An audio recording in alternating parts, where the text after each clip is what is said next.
People chase joy like it's a prize waiting at the end of the race. They build careers, fall in love, travel the world, and buy everything they can touch. But when the noise fades, something still feels missing. That emptiness is not a defect, it's a message. A call to confront the truths most people run from. Stoics didn't escape pain, they studied it. They didn't chase joy. They learned how to build it from within. And until these lessons are understood, not memorized, but joy will always be temporary, like water slipping through clenched fists. This is not about becoming emotionless, it's about becoming unbreakable. What you're about to hear isn't just philosophy. It's the quiet blueprint of a life that you wake up in a life that looks like success. The apartment is clean, the bank account stable, the relationships functioning. You've checked the boxes society handed you, completed the assignments that promised fulfillment. Yet something sits beneath your chest like a stone that won't dissolve. A restlessness that follows you from morning coffee to midnight scrolling. This isn't depression, though it might wear that mask. This isn't anxiety, though it might borrow those clothes.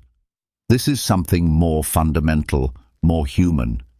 It's the quiet ache that emerges when external achievements fail to fill the space they promised to occupy. You thought success would taste different. You thought love would feel more complete. You thought having more would mean needing less. But here you are, surrounded by everything you worked for, and the hunger remains. Modern psychology calls this the hedonic treadmill, the endless cycle where each pleasure, each achievement, each new acquisition provides a brief spike of satisfaction before settling back to baseline. You buy the car, feel joy for weeks, then it becomes Tuesday's transportation. You get the promotion, celebrate for a weekend, then it becomes Wednesday's expectation. The treadmill keeps moving and you keep running, but you never actually arrive anywhere new. The ancient Greeks had a word for this, pleonexia, the insatiable desire to have more. They recognized it not as a personality flaw, but as a fundamental characteristic of the human condition. We are creatures designed to want, to reach, to grasp. Our ancestors needed this drive to survive, more food, better shelter, safer territory. But in a world where survival is largely secured, this same mechanism turns against us, creating a chronic dissatisfaction that no external condition can permanently resolve. You feel this most acutely in the quiet moments, when the Netflix episode ends and silence fills the room, when you're driving alone and the music can't quite cover the space between your thoughts, when you're lying next to someone you love, feeling grateful and empty simultaneously. These are the moments when the ache surfaces, polite but persistent, like a guest who won't leave but won't explain why they came. The Stoics understood this ache differently than we do. Where we see it as a problem to solve, they saw it as information to decode. Where we try to medicate it with more experiences, more achievements, more connections, they learn to sit with it and listen. They discovered that this restlessness isn't a bug in the human system. It's a feature pointing towards something we've forgotten how to access. Marcus Aurelius, writing in his private journal while governing an empire and leading armies, captured this perfectly. Very little is needed to make a happy life. It is all within yourself, in your way of thinking. He wasn't writing from a monastery or a mountaintop. He was writing from the battlefield of human existence, covered in the dust of real problems, real responsibilities, real loss. Yet he had discovered something that made him less dependent on circumstances for his sense of completeness. This discovery begins with a radical shift in perspective. Instead of asking, "How can I get what I want?" the question becomes, "How can I want what I have?" Instead of, "When will I finally be happy?" It becomes, what is preventing me from accessing the contentment that already exists? The ache you feel isn't evidence that your life is missing something essential. It's evidence that you're human, equipped with a consciousness capable of transcending immediate circumstances. The very fact that you can feel dissatisfied with external success means you're designed for something more substantial than external success can provide. But understanding this intellectually and living it experientially are different territories entirely. The Stoics didn't just think their way to peace, they practiced their way there. They developed exercises, habits, and perspectives that slowly, methodically transformed their relationship with desire, disappointment, and the inevitable difficulties of being alive. They learned that joy isn't something you find like a treasure buried in the right circumstances. Joy is something you build, like a muscle strengthened through conscious repetition. It's not dependent on getting what you want, but on cultivating a particular way of engaging with whatever you receive. This might sound like settling for less, but it's actually the opposite. It's discovering that what you thought you needed was a pale imitation of what's actually available. External things can enhance your experience, but they cannot create your experience. That capacity lives somewhere else entirely. The Stoics called this place your ruling center, the part of you that observes, chooses, and responds. It's the space between what happens to you and how you interpret what happens to you. In that space lies a freedom that no external circumstance can touch, a source of stability that doesn't depend on whether your plans work out, or your relationships remain smooth, or your health stays strong. But accessing this space requires confronting some uncomfortable truths about how you've been approaching fulfillment. It means examining the stories you tell yourself about what you need to be content. It means questioning whether the strategies you've been using to build happiness are actually working or just keeping you busy enough to avoid noticing they're not working. The ache beneath it all isn't your enemy. It's your teacher, pointing toward a different way of being that most people never discover because they're too busy trying to make it stop. The Stoics learned to welcome this teacher, to let it guide them towards something more reliable than the emotional weather of daily life. What they found there changes everything. Picture the moment you got everything you thought you wanted. Maybe it was the job, the relationship, the apartment, the recognition. Remember how it felt in your body, the relief, the triumph, the sense that you had finally arrived at the place where happiness lives. Now remember how long that feeling lasted before it became normal, before your baseline shifted and you began reaching for the next thing. This isn't a personal failing. This is human architecture. Your brain is designed to habituate, to take miraculous things and make them ordinary so you can focus on potential threats and opportunities. The same neurological process that prevents you from being overwhelmed by the sensation of your clothes against your skin also prevents you from maintaining lasting joy about achievements and acquisitions. What felt extraordinary on Tuesday becomes background noise by Thursday. What seemed like the answer to your restlessness becomes part of the restlessness itself. The ancient Stoics observed this pattern without the benefit of modern neuroscience, but their conclusions were remarkably precise. They noticed that external things, wealth, status, possessions, even relationships, could enhance experience but could not create lasting contentment because they existed outside the sphere of your complete control.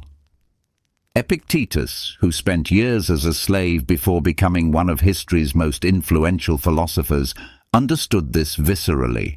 He had experienced both the powerlessness of having nothing and the illusion of security that comes with having something. His conclusion was startling in its simplicity. Wealth consists in not having great possessions, but in having few wants. But this insight goes deeper than minimalism or voluntary simplicity. It's about understanding where satisfaction actually comes from. Consider your relationship with your phone. When you first got it, you marveled at its capabilities. Now you feel irritated when it takes 3 seconds to load. The phone didn't change, your expectations did. This is psychological adaptation in action, and it applies to everything external. The perfect partner who becomes familiar, the dream house that becomes Tuesday's backdrop, the exciting career that becomes Wednesday's routine. You might think this means you're choosing the wrong things, that better external conditions would create lasting satisfaction. But research consistently shows that people who win the lottery return to their baseline happiness levels within months. People who suffer major accidents report similar happiness levels to the general population after adapting to their new circumstances. Your emotional thermostat is more powerful than your external thermostat. The Stoics saw this clearly. If your peace depends on circumstances remaining favorable, you will never have peace, because circumstances are fundamentally unreliable. Markets crash, relationships end, health changes, bodies age, loved ones die. Building your happiness on a foundation that constantly shifts is like building a house on sand during earthquake season. But if external things can't provide lasting satisfaction, why do they feel so important? Why does getting what you want feel so necessary, so urgent, so meaningful in the moment? The answer lies in what psychologists call the focusing illusion. Your tendency to overestimate how much any single factor will impact your overall well-being. When you're hungry, food seems like the key to happiness. When you're lonely, relationship feels like the answer. When you're broke, money appears to be the solution. But each of these addresses only one variable in the complex equation of human contentment. Think about a time when you were completely absorbed in an activity, reading a compelling book, having an engaging conversation, working on a creative project. In those moments, you weren't thinking about what you lacked. You weren't measuring your life against some imagined ideal.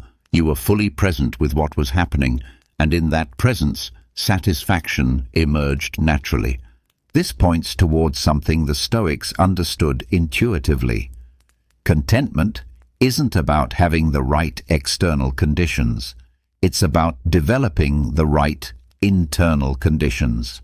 It's about cultivating a way of being that doesn't depend on circumstances aligning perfectly. Marcus Aurelius wrote, "Confine yourself to the present, not because the future doesn't matter, but because your capacity to experience fulfillment exists only in the present moment." When you're mentally in the future, imagining how different things will be when you get what you want, you're missing the actual experience of being alive right now. The tragedy isn't that external things fail to satisfy. The tragedy is that while you're waiting for external things to create satisfaction, you're overlooking the capacity for satisfaction that already exists within your current experience. You're like someone standing in a garden, staring at pictures of other gardens, wondering why you feel disconnected from nature. This doesn't mean external things don't matter. The Stoics weren't advocating for poverty or isolation. They enjoyed good food, valued friendship, and appreciated beauty. But they held these things lightly, understanding them as enhancements to experience rather than requirements for contentment. Seneca, one of the wealthiest men in Rome, practiced voluntary discomfort regularly, sleeping on hard floors, eating simple food, wearing rough clothes, not as punishment, but as training. He wanted to know, experientially, that his well-being didn't depend on luxury. This practice freed him to enjoy wealth without being enslaved by it. The freedom the Stoics discovered isn't the freedom to get what you want. It's the freedom from needing things to be different than they are in order to access peace. It's the recognition that your capacity for joy is not located in your circumstances, but in your relationship with your circumstances. And that relationship is entirely within your control. Somewhere in your mind lives a version of your life where everything has fallen into place. In this imagined existence, your relationships are smooth, your work is fulfilling, your health is strong, and your days unfold with the gentle predictability of a well-written story. You might not consciously believe this perfect life is attainable, but you live as if it might be, making decisions based on the assumption that the right combination of choices, effort, and luck will eventually deliver you to a place where struggle ends and satisfaction begins. This myth is so deeply embedded in human thinking that questioning it feels almost heretical. We're surrounded by stories, in movies, books, social media, conversations, that suggest life's problems are solvable, that difficulties are temporary detours on the path to eventual ease. The narrative promises that if you work hard enough, choose wisely enough, plan carefully enough, you can construct circumstances that will reliably produce happiness. The Stoics saw this myth as one of humanity's most dangerous delusions. They understood that life is not a problem to be solved, but a reality to be experienced, and that reality includes uncertainty, loss, disappointment, and pain as fundamental features, not temporary glitches. Marcus Aurelius, who had more power than perhaps any human in history, wrote repeatedly about the inevitability of frustration and the futility of expecting circumstances to cooperate with your preferences. Accept the things to which fate binds you, and love the people with whom fate associates you, he reminded himself, not because he had achieved some Zen-like detachment, but because he had learned through experience that fighting reality only amplifies suffering.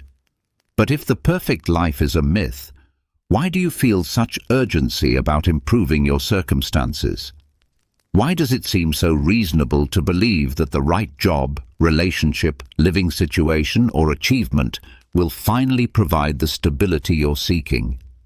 The answer lies in what psychologists call the peak end rule, your tendency to judge experiences based on their most intense moment and how they concluded. When good things happen, you feel great in that moment, and the memory of feeling great convinces you that more good things will create more sustained greatness. But you forget about adaptation, about the way extraordinary quickly becomes ordinary, about the fact that your emotional baseline is more powerful than your external conditions. You also forget about the hedonic treadmill, the way each fulfilled desire creates new desires, the way solving one category of problems reveals new categories of problems you hadn't noticed before. The person struggling financially dreams of the problems wealthy people face. The single person envies the complications of relationships. The healthy person can't imagine how people with chronic illness find joy, while people with chronic illness often develop a depth of appreciation that healthy people lack. This isn't pessimism, it's realism. And realism, the Stoics discovered, is actually more optimistic than fantasy because it's based on working with reality instead of fighting it. Consider how much energy you spend trying to arrange circumstances to match your preferences. You plan, strategize, worry, effort your way toward conditions that you believe will make you feel the way you want to feel. Sometimes this works temporarily. Often it doesn't work at all, but even when it works, it requires constant maintenance, constant vigilance, constant adjustment as circumstances shift and your preferences evolve. The Stoics asked a radical question. What if peace doesn't require perfect circumstances? What if contentment is available even when things aren't going according to plan? Epictetus taught his students to distinguish between what's up to us and what's not up to us. This wasn't just philosophical categorization, it was practical training for investing energy where it could actually make a difference. You can control your choices, your responses, your attention, and your effort. You cannot control outcomes, other people's decisions, natural events, or the passage of time. The myth of the perfect life persuades you to invest enormous energy trying to control things that aren't up to you, leaving little energy for developing the things that are up to you. You spend so much time trying to arrange external conditions that you neglect the internal conditions that actually determine your experience of those external conditions. Imagine two people stuck in traffic. One spends the time frustrated, angry, mentally rehearsing complaints about road planning and other drivers. The other uses the time to listen to music, practice breathing exercises, or simply observe the world outside the window. Same external circumstances, completely different internal experiences.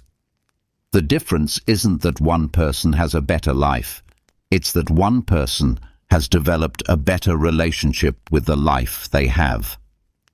This is what the Stoics meant by living according to nature, not withdrawing from civilization or accepting passivity, but aligning your expectations with reality instead of fighting reality until it matches your expectations. The perfect life myth tells you that problems are temporary inconveniences on the path to eventual ease. Stoicism tells you that problems are permanent features of existence and that peace comes from developing a different relationship with problems, not from eliminating them. The perfect life myth suggests that the right circumstances will create lasting happiness. Stoicism suggests that the right perspective will create happiness regardless of circumstances. The perfect life myth promises that enough effort will eventually deliver you to a place where effort is no longer required. Stoicism promises that the right kind of effort directed toward what's actually within your control, will transform your experience of effort itself. This isn't about lowering your standards or abandoning your goals. It's about building your sense of worth and peace on something more reliable than whether your plans work out exactly as intended. It's about discovering that the life you're living right now, with all its imperfections and uncertainties, already contains everything necessary for deep satisfaction. You just have to learn how to see it. The greatest battles aren't fought on distant fields, but in the quiet spaces of your own mind. Every day, you engage in conflicts that determine the quality of your inner life. The struggle between acceptance and resistance, between gratitude and entitlement, between presence and distraction. These internal wars shape your experience more than any external circumstance, yet they're often invisible, even to yourself. You wake up and immediately begin negotiating with reality. The weather should be different, traffic should move faster, people should behave more reasonably, your body should feel better, your mood should be more stable. This constant, subtle resistance to what is creates a background tension that colors every moment, like a song played slightly off-key. The Stoics recognize this internal resistance as the primary source of human suffering. Not pain itself, but the resistance to pain. Not change itself, but the resistance to change. Not uncertainty itself, but the resistance to uncertainty. They saw that while you cannot always control what happens to you, you can learn to control your response to what happens to you, and that this control is where freedom actually lives. But this war within has many fronts, and understanding them is essential for developing the capacity to choose your responses rather than being controlled by them. The first battlefield is attachment. You form emotional bonds not just with people, but with outcomes, expectations, and ideas about how things should unfold. When reality conflicts with these attachments, you suffer, not because something terrible has happened, but because something different from your preference has happened. The strength of your suffering often correlates not with the objective severity of the situation, but with the strength of your attachment to it being different.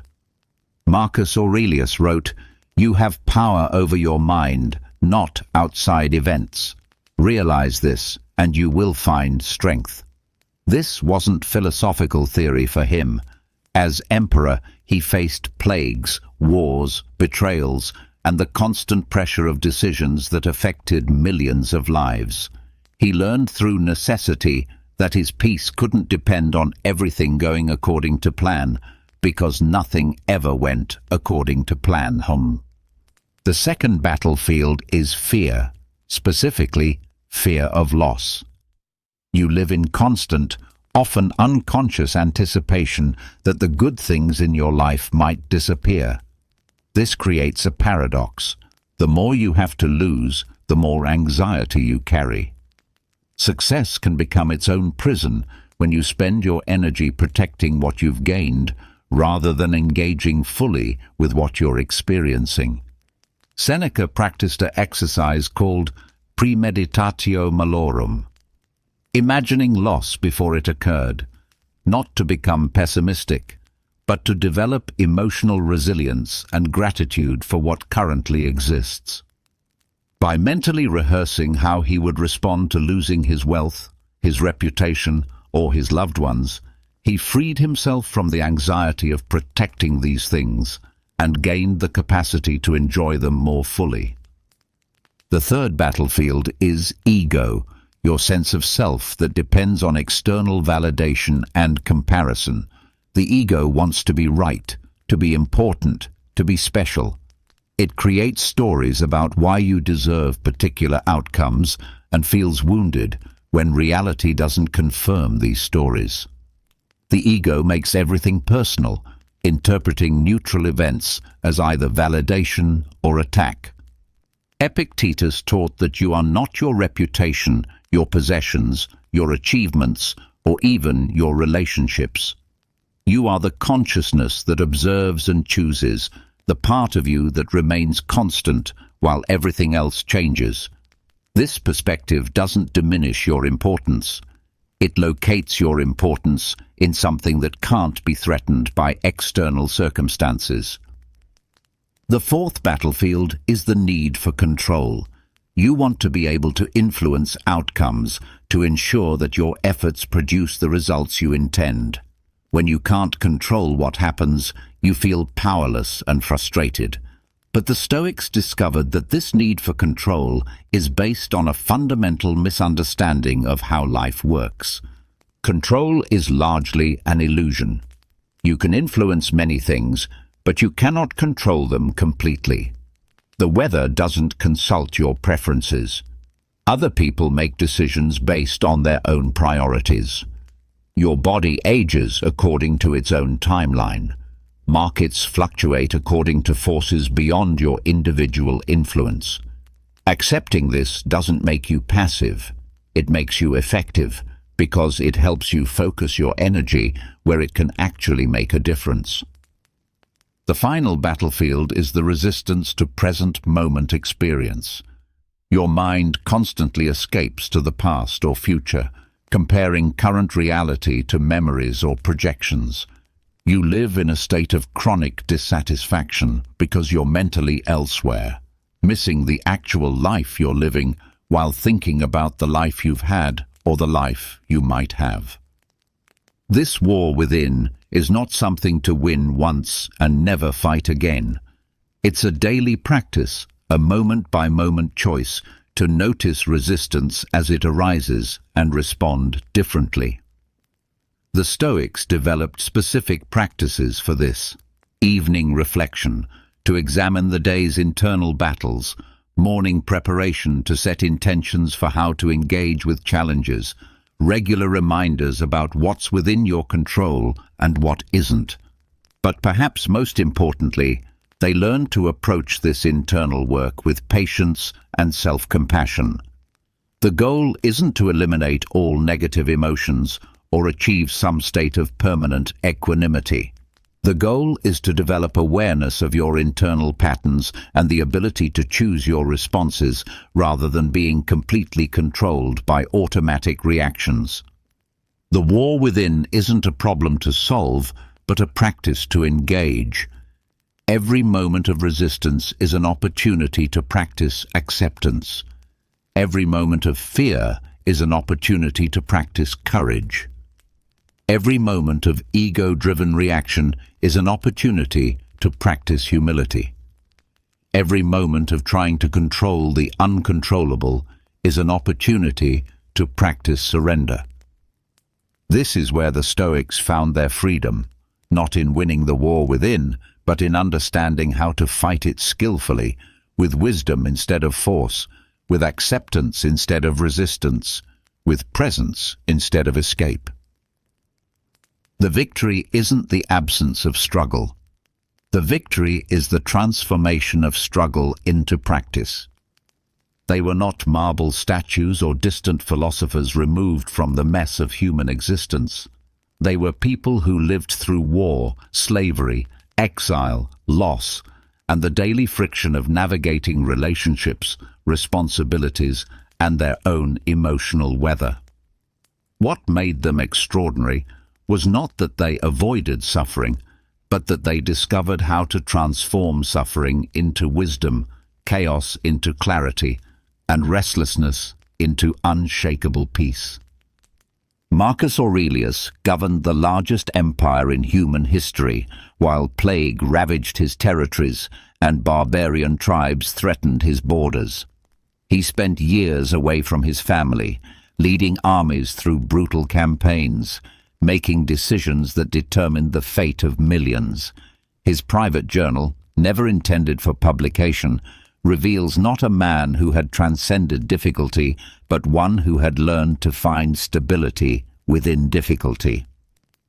"The best revenge is not to be like your enemy," he wrote, not as abstract philosophy, but as practical guidance for dealing with betrayal and political manipulation. When you wake up in the morning, tell yourself, "The people I deal with today will be meddling, ungrateful, arrogant, dishonest, jealous, and surly. They are like this because they can't tell good from evil. But I have seen the beauty of good and the ugliness of evil, and have recognized that the wrongdoer has a nature related to my own." This wasn't detached wisdom from someone insulated from human complexity. This was hard-won understanding from someone who dealt daily with the full spectrum of human behavior and had learned not to let other people's choices determine his internal state. Epictetus knew powerlessness intimately. He spent his youth as a slave, his body broken by harsh treatment, his freedom completely at the mercy of another person's whims. Yet from this experience of total external powerlessness, he discovered internal freedom that no circumstance could touch. "No one can hurt you without your permission," he taught. Not because external events don't matter, but because your response to external events matters more than the events themselves.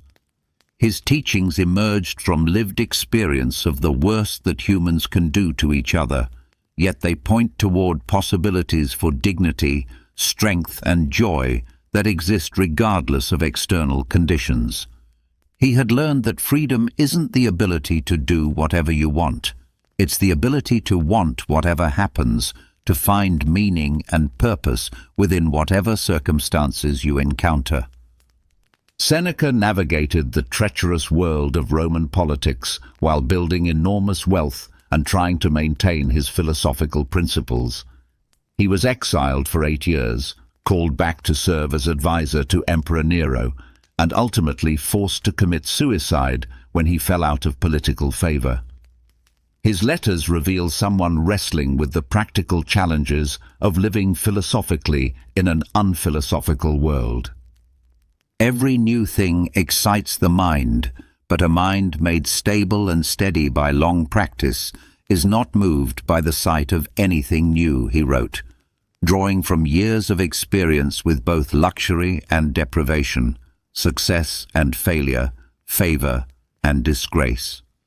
He had learned that external stability is an illusion, but internal stability is achievable through practice and perspective. These were not people who had solved life, but people who had learned how to live skillfully with life's permanent unsolvability. They faced the same fundamental challenges you face: how to love without attachment, how to care without controlling, how to hope without expectation, how to engage fully while holding everything lightly. What they discovered through necessity and practice was that peace doesn't require perfect circumstances. It requires a particular way of engaging with imperfect circumstances. They learned that joy isn't something external events provide, but something internal awareness creates. They found that meaning doesn't depend on getting what you want, but on developing a different relationship with wanting itself. Their insights weren't theoretical, but practical, forged in the heat of real challenges and tested against the full range of human experience. They offer not escape from the difficulties of being human, but transformation of those difficulties into opportunities for growth, strength, and unexpected forms of fulfillment. Marcus Aurelius reminds you that your thoughts shape your experience more than your circumstances shape your experience. Epictetus shows you that freedom exists even in the most constrained situations. Seneca demonstrates that you can engage fully with worldly success while maintaining spiritual independence. Together, they point toward a way of being that doesn't require your life to be perfect in order for you to experience profound satisfaction. They show you that the peace you're seeking doesn't live at the end of some future accomplishment, but in a different way of relating to whatever you're experiencing right now. This isn't about becoming emotionless or detached. The Stoics felt deeply, loved fully, and engaged passionately with their responsibilities and relationships. But they had learned to separate their sense of well-being from the outcomes of their engagement, to find stability that didn't depend on things going according to plan. As you prepare to explore their specific teachings, remember that they developed these insights not in isolation, but in the midst of exactly the kind of complexity, uncertainty, and challenge you face in your own life. Their wisdom isn't abstract philosophy, but practical training for the ongoing project of being human. They had learned the secret that changes everything: how to be fully alive without needing life to be anything other than what it is. The lessons they offer aren't just ideas to understand, but practices to embody, ways of seeing and responding that gradually transform your experience from the inside out. What they discovered is available to you, not because you're special, but because you're human, equipped with the same fundamental capacities they learned to develop and strengthen. Their journey toward unshakable joy begins where yours does. With this moment, this breath, this choice to engage differently with whatever is happening right now. The illusion begins early. As a child, you learn that effort produces results. Study hard, get good grades, practice consistently, improve your skills, behave well, receive approval. This creates a fundamental belief that becomes so deeply embedded, you rarely question it. If you try hard enough, you can control outcomes. If something goes wrong, You either didn't try hard enough or didn't try the right way. This belief serves you in many situations. It motivates persistence, encourages responsibility, and builds confidence in your ability to influence your circumstances. But it also sets you up for a profound and ongoing frustration when reality refuses to cooperate with your efforts. You plan carefully, work diligently, and make thoughtful decisions, yet things still go sideways. Other people make choices that disrupt your intentions. Markets move in unpredictable directions. Bodies develop illnesses despite healthy habits. Relationships end despite your best efforts to maintain them. Each time this happens, you face a choice. Either question the fundamental belief in control or blame yourself for not controlling things well enough. Most people choose the second option, creating layers of anxiety, guilt, and exhaustion as they double down on trying to control the uncontrollable. The Stoics saw this clearly and offered a radical alternative, the dichotomy of control. They divided all of existence into two categories, what is up to you and what is not up to you, and suggested that peace comes from focusing exclusively on the first category while accepting the second category completely. What is up to you is remarkably small. Your choices, your responses, your attention, your effort, your values, and your character. What is not up to you is almost everything else.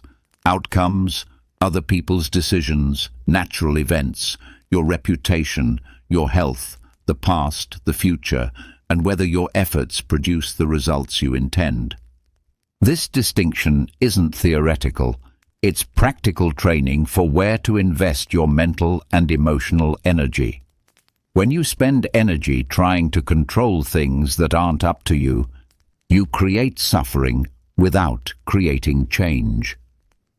When you focus energy on things that are up to you, you create actual influence while building inner resilience. Epictetus, who understood powerlessness better than most, taught his students to practice this distinction moment by moment. Some things are within our power, while others are not. He began his teachings not as abstract philosophy, but as immediate guidance for navigating daily frustration. Within our power are our opinion, motivation, desire, aversion, and, in a word, whatever is of our own doing. Not within our power are our body, our property, reputation, position, and, in a word, whatever is not of our own doing. But releasing the illusion of control doesn't mean becoming passive. It means becoming strategic about where you direct your agency. Instead of trying to control your reputation, you focus on controlling your character. Instead of trying to control outcomes, you focus on controlling your preparation and response. Instead of trying to control other people's behavior, you focus on controlling your own behavior. This shift in focus creates what psychologists call an internal locus of control, the understanding that your experience is primarily determined by your choices rather than by external circumstances. Research consistently shows that people with an internal locus of control report higher levels of satisfaction, resilience, and psychological well-being, even when facing difficult circumstances. Consider how this applies to a relationship conflict. You cannot control whether the other person listens to you, agrees with you, or changes their behavior. You can control how clearly you communicate, how respectfully you engage, and how you respond to their choices. When you focus on what you can control, you often become more effective at influencing what you cannot control because you're working with reality instead of fighting it. The same principle applies to professional challenges. You cannot control whether you get promoted, whether your ideas are accepted, or whether your industry remains stable. You can control the quality of your work, your willingness to learn new skills, and your response to setbacks. This focus often leads to better outcomes, precisely because you're investing energy where it can actually make a difference. Marcus Aurelius faced this challenge on an imperial scale. He could not control whether his borders were attacked, whether plagues spread through his territories, or whether his political allies remained loyal. But he could control his decisions, his character, and his response to each crisis. His journal reveals someone who found freedom not by controlling his circumstances, but by controlling his relationship with his circumstances. You have power over your mind, not outside events, he reminded himself. Realize this, and you will find strength. This wasn't philosophical consolation, but practical wisdom, forged through years of learning where his actual power resided. The liberation that comes from releasing the illusion of control is profound but gradual. Your nervous system has been conditioned to feel responsible for outcomes, to feel anxious when you can't influence results, to feel guilty when things don't work out despite your efforts. Learning to distinguish between influence and control, between doing your best and guaranteeing results, takes practice and patience. Start small. Notice when you feel frustrated with traffic, weather, or other people's choices. Practice the phrase, "That's not up to me," and redirect your attention to what is up to you, your response, your breathing, your choice about how to spend this moment. Notice when you feel anxious about future outcomes and practice focusing on present choices. The goal isn't to stop caring about results, but to stop making your peace dependent on getting specific results. You can care deeply about outcomes while holding them lightly. You can work diligently toward goals while accepting that achievement isn't guaranteed. You can love people fully while accepting that you cannot control their choices. This is the first great lesson the Stoics offer. Control is largely a mirage, but your response to this truth determines whether the mirage torments you or frees you.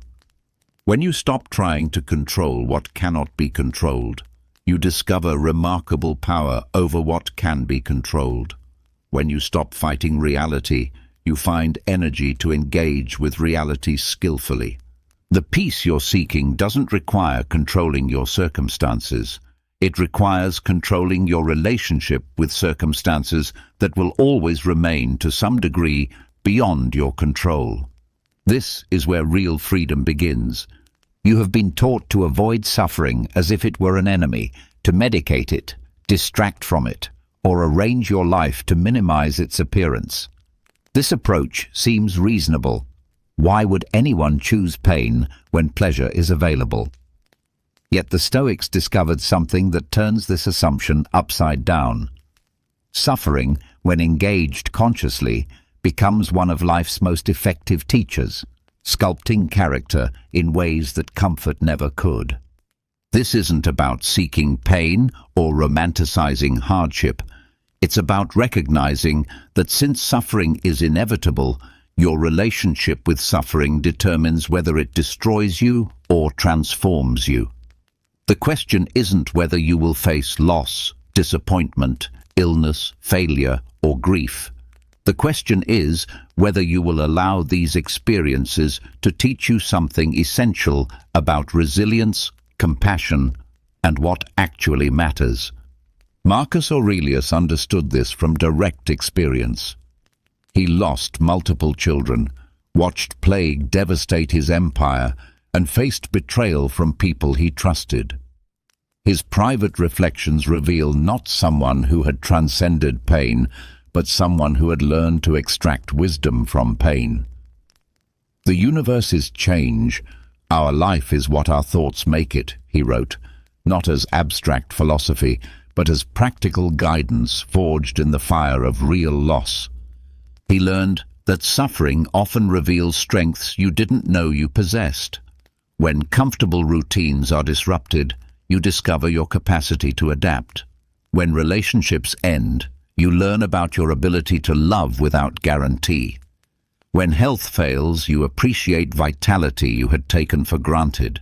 When plans collapse, you develop skills for navigating uncertainty. But this transformation requires a conscious choice about how to relate to difficult experiences. You can approach suffering as a victim, something happening to you that shouldn't be happening, something that proves life is unfair or that you're unlucky. Or you can approach suffering as a student, something happening for you, an opportunity to develop qualities that can only be forged under pressure. Epictetus, whose early years as a slave gave him intimate knowledge of powerlessness and pain, taught that external events cannot harm your character unless you let them. It's not what happens to you, but how you react to it that matters, he insisted, drawing from lived experience of the worst that humans can do to each other. He had learned that while others could control his body and circumstances, they could not control his thoughts, values, or fundamental dignity unless he surrendered those voluntarily. This perspective transforms suffering from something that happens to you into something that happens through you. Pain becomes a refining process, burning away illusions and revealing what's actually essential. Disappointment becomes training in releasing attachment to specific outcomes. Loss becomes education in appreciating what remains. Failure becomes practice in rebuilding with greater wisdom. The Stoics called this amor fati, love of fate. Not passive acceptance or resignation, but active embrace of whatever life presents, including the difficult parts. This doesn't mean enjoying pain, but finding meaning within pain, using obstacles as raw material for developing strength, wisdom, and compassion. Seneca, who experienced both wealth and exile, success and disgrace, wrote extensively about this principle. Every new beginning comes from some other beginning's end, he observed, recognizing that loss often creates space for unexpected forms of growth. His forced exile, which initially felt like catastrophe, became opportunity for philosophical reflection that produced some of his most profound insights. But how do you practically love your fate when your fate includes experiences you wouldn't choose? How do you embrace suffering without becoming masochistic or passive? The key lies in distinguishing between pain and suffering. Pain is inevitable, the physical sensation of injury, the emotional reality of loss, the mental challenge of uncertainty. Suffering is optional. The stories you tell yourself about why pain shouldn't be happening, the resistance to what is already occurring, the mental elaboration that amplifies pain into ongoing torment. When you fight reality, you create suffering on top of pain. When you accept reality while responding skillfully, you experience pain without unnecessary suffering. The difference is profound and practical. Consider how this applies to grief. The pain of losing someone you love is natural and unavoidable, but the suffering that comes from believing the loss shouldn't have happened, that life is unfair, that you should be over it by now. This suffering is created by your resistance to the natural process of grief. When you allow grief to move through you without resistance, it becomes a form of love, a way of honoring connection even after physical presence has ended. The same principle applies to failure. The disappointment of not achieving a goal is real and appropriate, but the suffering that comes from believing failure means you're inadequate, that you should have succeeded, that your worth depends on outcomes. This suffering is created by your interpretation of failure rather than by failure itself. Suffering teaches patience when you want immediate results. It teaches humility when you want to feel superior. It teaches compassion when you want to judge others. It teaches gratitude when you want to take things for granted. It teaches presence when you want to escape into distraction. But perhaps most importantly, Suffering teaches you that you can survive much more than you think you can.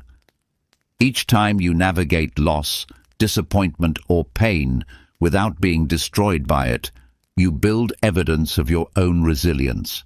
Each time you find meaning within difficulty, you develop capacity for finding meaning anywhere. This doesn't make you callous or detached. The Stoics weren't emotionally numb. They felt deeply but weren't controlled by their feelings. They grieved losses, felt disappointed by setbacks, and experienced the full range of human emotions. But they had learned to hold these experiences as information rather than identity, as weather rather than climate. The suffering you're trying to avoid isn't your enemy. It's your teacher, offering lessons in strength, wisdom, and compassion that no comfortable experience could provide. When you stop running from these lessons, you discover that the very experiences you feared most become the foundation of an unshakable peace that doesn't depend on things going according to plan. This is love of fate, not loving everything that happens, but loving who you become through learning to respond skillfully to everything that happens. The word detachment conjures images of emotional numbness, of someone who has withdrawn from caring, who watches life unfold with the cold distance of a scientist observing specimens. This misunderstanding has made many people suspicious of Stoic teachings, imagining that developing equanimity requires sacrificing passion, love, and engagement with life. But the Stoics understood detachment as something radically different. Not the absence of feeling, but the freedom to feel without being controlled by feelings. True detachment is like being a lighthouse during a storm. The waves crash with tremendous force, the wind howls, the rain pounds relentlessly, but the lighthouse remains stable. It doesn't ignore the storm or pretend the storm isn't happening. It acknowledges the storm completely while maintaining its essential function of providing light and guidance. The lighthouse is fully present to the storm without being overwhelmed by the storm. This is the kind of detachment the Stoics cultivated. Not emotional withdrawal, but emotional resilience. They learned to experience the full spectrum of human feelings while maintaining an inner stability that didn't depend on those feelings remaining comfortable or familiar. Marcus Aurelius grieved deeply when his children died, yet he continued to govern effectively and make decisions based on wisdom rather than being paralyzed by grief. Seneca loved his friends intensely, yet he could accept their deaths without being destroyed by loss. Epictetus formed meaningful relationships with his students while understanding that attachment to specific outcomes in those relationships would only create suffering. They had learned the difference between caring and clinging, between love and attachment, between engagement and entanglement. This distinction is crucial because it determines whether your emotional life becomes a source of strength or a source of constant vulnerability. Caring means investing your attention, energy, and affection in something without making your well-being dependent on specific outcomes. You can care deeply about your work without making your self-worth dependent on professional success. You can love someone fully without making your happiness dependent on their choices. You can value your health without making your peace dependent on never getting sick. Clinging, by contrast, means making your internal state hostage to external conditions. When you cling, you cannot be at peace unless things go according to your preferences. You cannot feel secure unless you can predict and control outcomes. You cannot enjoy what you have because you're constantly worried about losing it. The Buddhist teacher Pema Chodron describes this as the difference between holding something with an open palm versus a closed fist.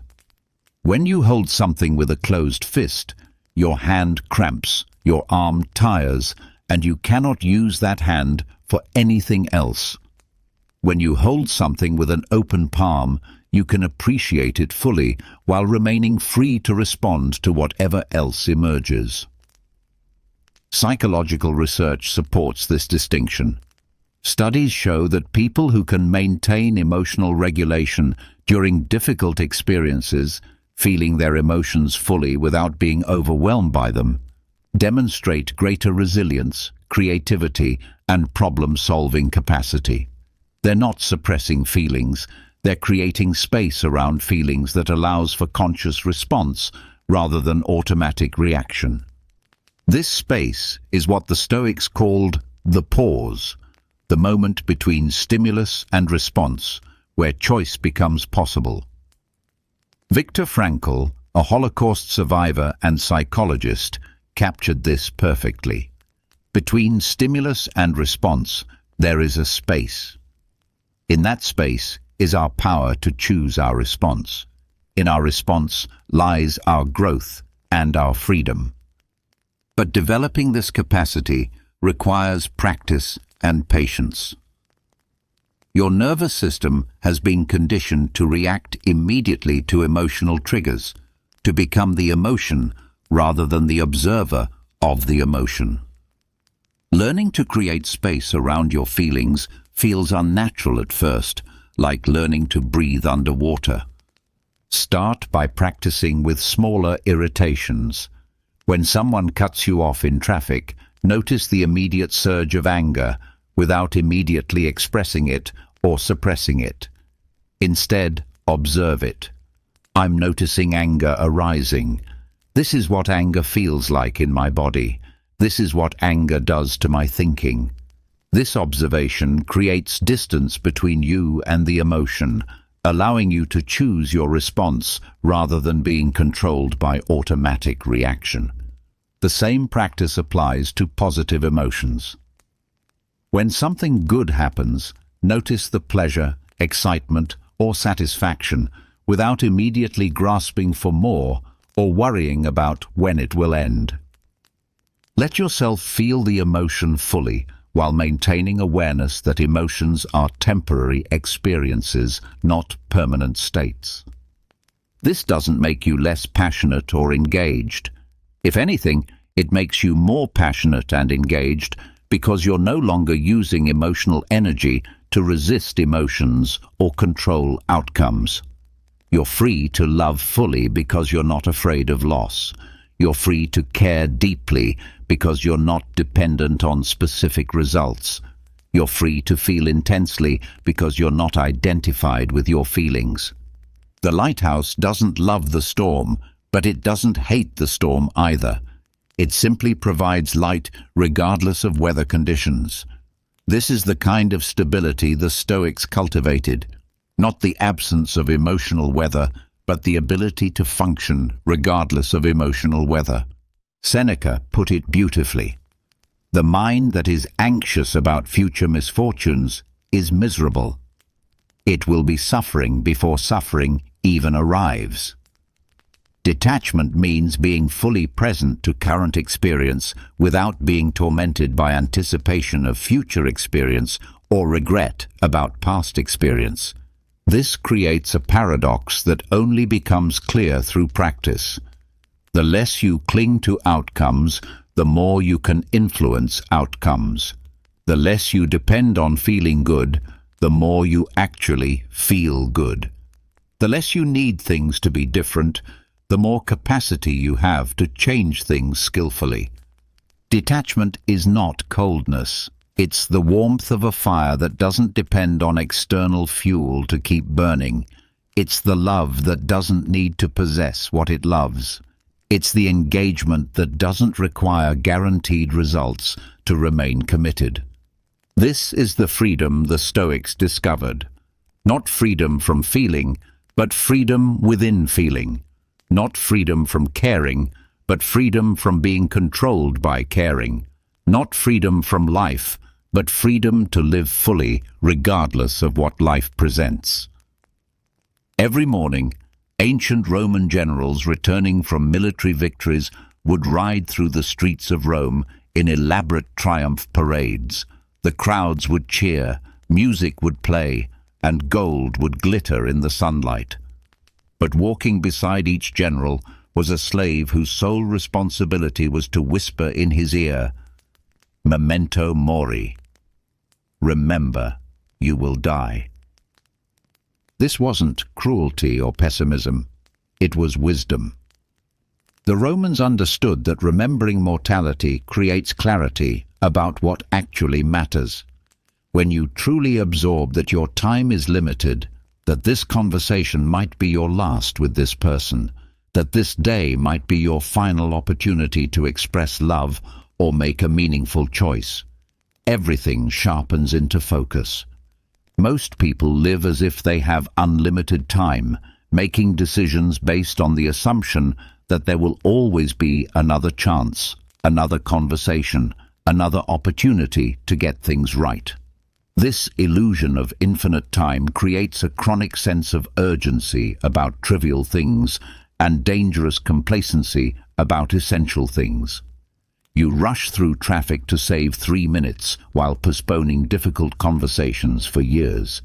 You stress about minor inconveniences while neglecting to tell people you love them.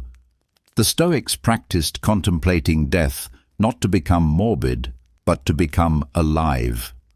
Marcus Aurelius regularly reminded himself that everyone he encountered, including himself, would eventually die.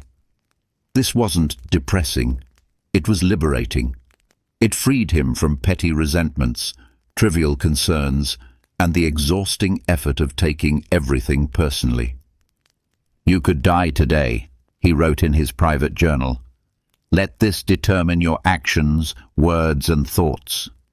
This wasn't meant to create anxiety, but to create perspective. When you remember that your time with someone is finite, you listen more carefully. When you remember that your opportunities are limited, you choose more wisely. When you remember that your energy is not renewable, you invest it more thoughtfully. Death is the ultimate teacher of priorities. Nothing clarifies what matters like the recognition that everything is temporary. The promotion you're stressing about, the argument you're holding on to, the grudge you're maintaining. How important will these feel on your deathbed? This isn't meant to diminish your current concerns, but to right-size them, to help you distinguish between what deserves your attention and what deserves your energy. Seneca, who faced his own execution with remarkable composure, wrote extensively about mortality as a clarifying force. "Let us prepare our minds as if we'd come to the very end of life," he suggested. "Let us postpone nothing. Let us balance life's books each day. The one who puts the finishing touches on their life each day is never short of time." This practice of daily completion, living each day as if it might be your last, doesn't create recklessness, but creates intentionality. When you're conscious of mortality, you're less likely to waste time on activities that don't align with your values.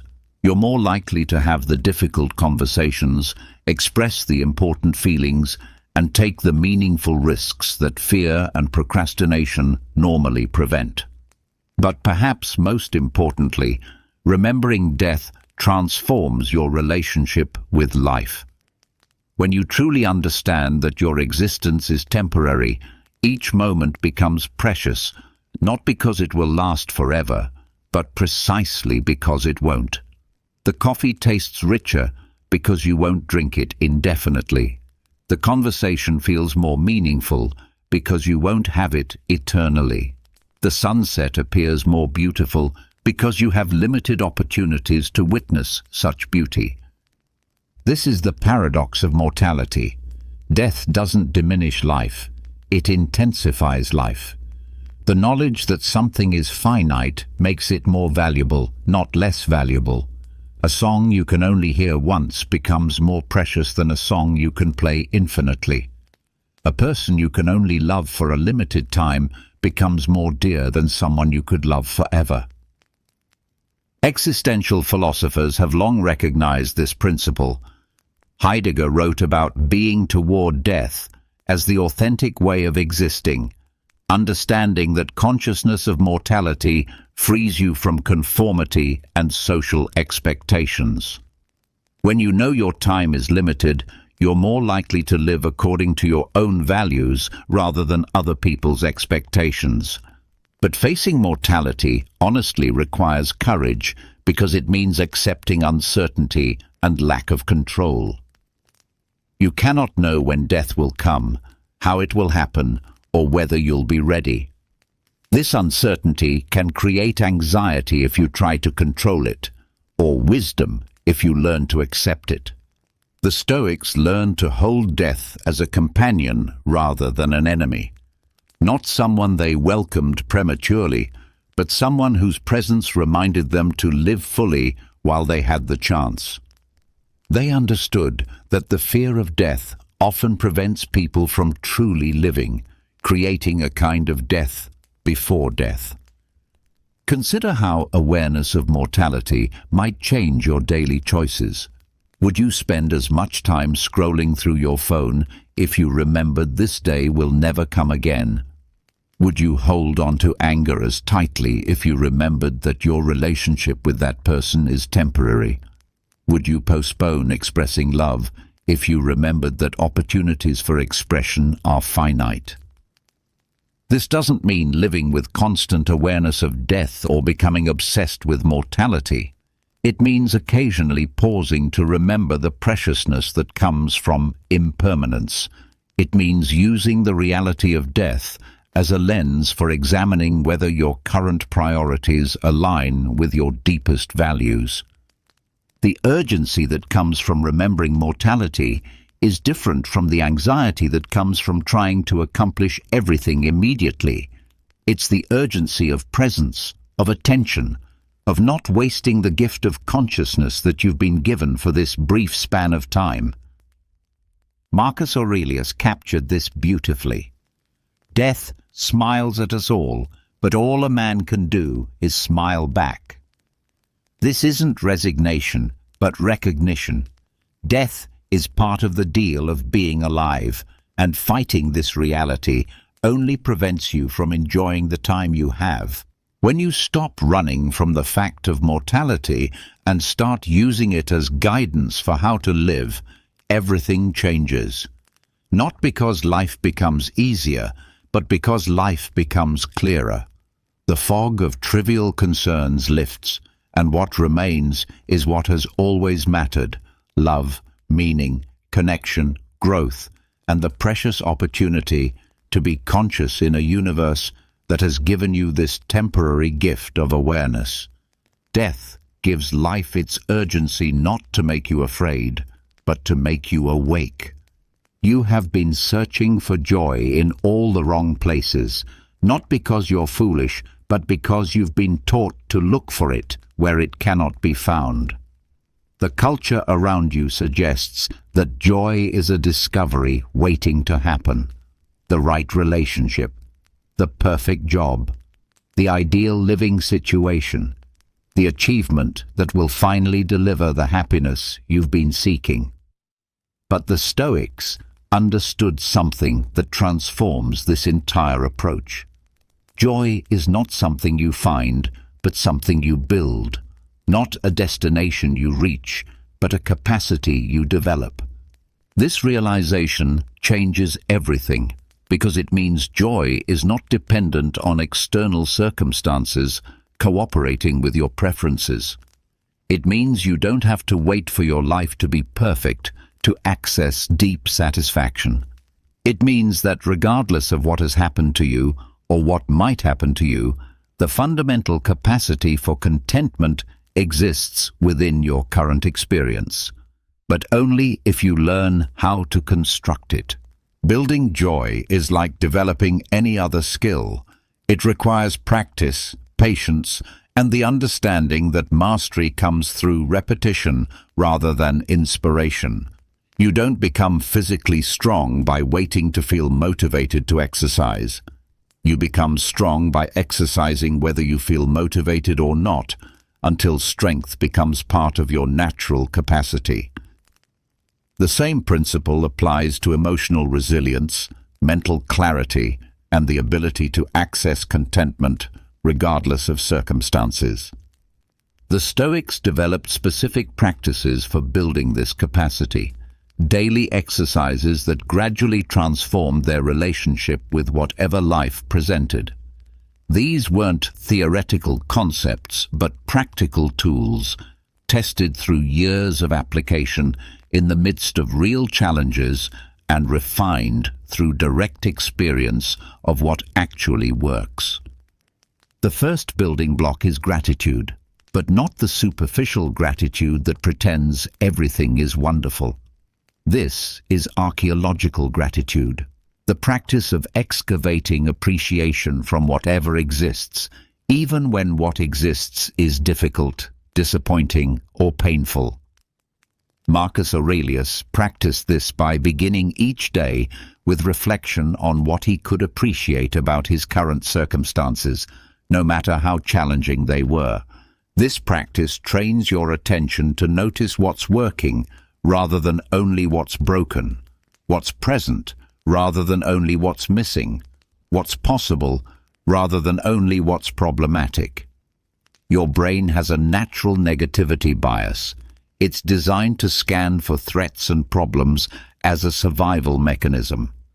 Gratitude practice counterbalances this bias by consciously directing attention toward appreciation, creating neural pathways that make contentment more accessible. The second building block is self-command, the gradual development of internal authority over your responses, choices, and attention. This isn't about controlling outcomes, but about controlling your engagement with outcomes. Epictetus taught his students to practice small acts of discipline daily, choosing to take a cold bath, walking instead of riding, eating simple food, speaking less than usual.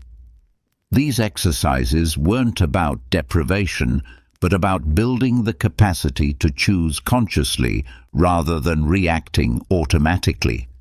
Self-command creates freedom from the tyranny of impulse, mood, and circumstance. When you can choose your response to hunger, discomfort, disappointment, or desire, you're no longer controlled by these experiences. This doesn't make you rigid or joyless. It makes you more able to experience joy because you're not at the mercy of external conditions for your internal state.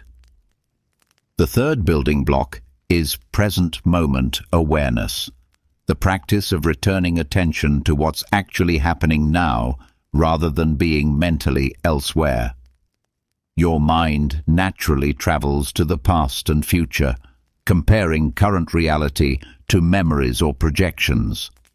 This mental time travel creates dissatisfaction because you're always measuring now against some other time, missing the actual experience of being alive in this moment. Seneca practiced this by regularly asking himself, "What is this moment offering that I'm overlooking while thinking about other moments?" This question pulls attention back to immediate experience, where life actually occurs and where contentment is always available if you're present enough to notice it. The fourth building block is philosophical reflection, the daily practice of examining your thoughts, reactions, and assumptions in light of Stoic principles. This isn't intellectual analysis, but practical wisdom application. Each evening, Seneca would review the day. Where did I react from emotion instead of wisdom? Where did I try to control things that weren't up to me? Where did I resist reality instead of working with it? This practice creates learning from experience rather than just having experiences.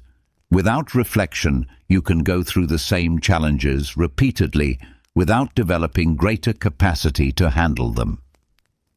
With reflection, each difficulty becomes an opportunity to strengthen your philosophical muscles. The fifth building block is service to something larger than personal comfort. The Stoics understood that meaning comes from contributing to the common good. from using your capacities in service of something beyond immediate self-interest. Marcus Aurelius saw his role as emperor not as personal aggrandizement, but as service to the Roman people. This sense of purpose provided stability that didn't depend on personal circumstances remaining favorable. When you're focused on contribution rather than consumption, on giving rather than getting, on serving rather than being served, joy emerges naturally as a byproduct of meaningful engagement.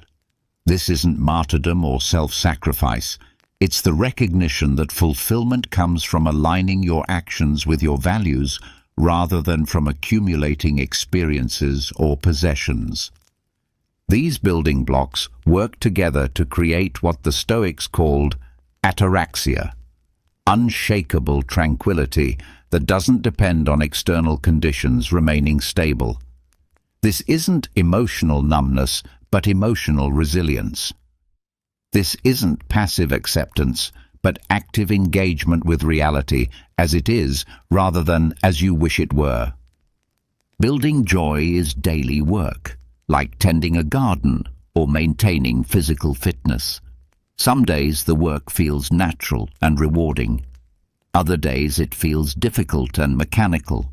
But consistency over time creates a foundation of contentment that external circumstances cannot destroy because it's not dependent on external circumstances for its existence. The joy you're seeking is not waiting for you somewhere else.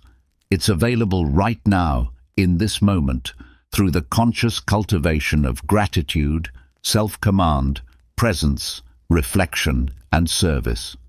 Not because your current circumstances are perfect, but because joy doesn't require perfect circumstances. It requires the wisdom to build it from whatever circumstances you're given. This is the ultimate Stoic teaching. Happiness is not something that happens to you, but something you create through how you choose to engage with whatever happens to you. The power to be content is already yours. You just have to learn how to use it. The call comes at 3 a.m. The diagnosis arrives on a Tuesday. The relationship ends without warning. The job disappears in a restructuring you never saw coming. The parent you thought would live forever doesn't. These moments strip away every illusion of control you've carefully constructed, leaving you face to face with the raw reality that most of life operates according to forces beyond your influence. In these moments, all philosophical understanding gets tested against immediate emotional reality. The Stoic principles you've been learning, the dichotomy of control, acceptance of fate, focus on response rather than circumstance, either prove themselves practical wisdom or reveal themselves as pretty concepts that crumble under pressure. This is where the real work begins. Grace under pressure isn't about feeling calm when chaos erupts around you. It's about knowing where to direct your energy when everything feels urgent and important. It's about remembering what's actually within your control when your nervous system is convinced that everything is within your control, and therefore everything is your responsibility to fix. Sarah receives the diagnosis on a Thursday morning. Stage 3. The oncologist speaks in percentages and treatment protocols while her mind races through everything this changes. Work projects, travel plans, financial security, her children's stability, her husband's stress, her mother's worry. The future she had been planning evaporates, replaced by uncertainty she cannot think or effort her way out of. The old Sarah would have spiraled into research obsession, trying to control outcomes through information gathering. She would have exhausted herself, managing everyone else's emotions while neglecting her own. She would have fought the reality of illness as if resistance could change the diagnosis. But this Sarah has been practicing Stoic principles not as academic exercises, but as practical tools for exactly this kind of moment. She feels the full impact of fear, grief, and uncertainty without being overwhelmed by them. She distinguishes between what she can control, her treatment choices, her response to difficulty, her decision about how to spend her energy, and what she cannot control, the disease's progression, other people's reactions, the ultimate outcome. This doesn't make her emotionless or detached. She grieves the loss of the future she had imagined. She feels afraid of pain, of leaving her children, of the unknown. But she doesn't waste emotional energy fighting the reality of having cancer. Instead, she invests that energy in responding to cancer skillfully, researching treatment options, having honest conversations with her family, making decisions about how to live fully within whatever time she has. Marcus feels the marriage ending like a physical blow. 23 years dissolving in a conversation that lasts 47 minutes. The plans they made, the retirement they had saved for, the rhythm of life they had built together, all of it suddenly irrelevant. His first impulse is to negotiate, to explain, to fight for something that has already ended in his partner's heart. But Marcus has learned to pause between impulse and action, to create space for conscious choice rather than automatic reaction. He feels the anger, the hurt, the desperation to make this different than it is. Then he asks himself the question that has become his anchor. What is actually within my control right now? He cannot control his partner's feelings, decisions, or timeline. He cannot control the legal process, the financial implications, or how their friends will respond. He can control his own behavior, his commitment to dignity during difficulty, his choice about whether to respond from wisdom or from wound. This doesn't eliminate the pain, but it transforms the pain from something that happens to him into something he moves through consciously. He grieves the end of the marriage without making his partner's choices mean something about his worth. He feels disappointed without becoming a victim of disappointment. He faces uncertainty about the future without losing sight of what remains stable: his values, his capacity to love, his ability to build meaning from whatever circumstances emerge. Eleanor watches her startup collapse despite 2 years of 18-hour days, despite sacrificing relationships and health, despite doing everything the advisors recommended.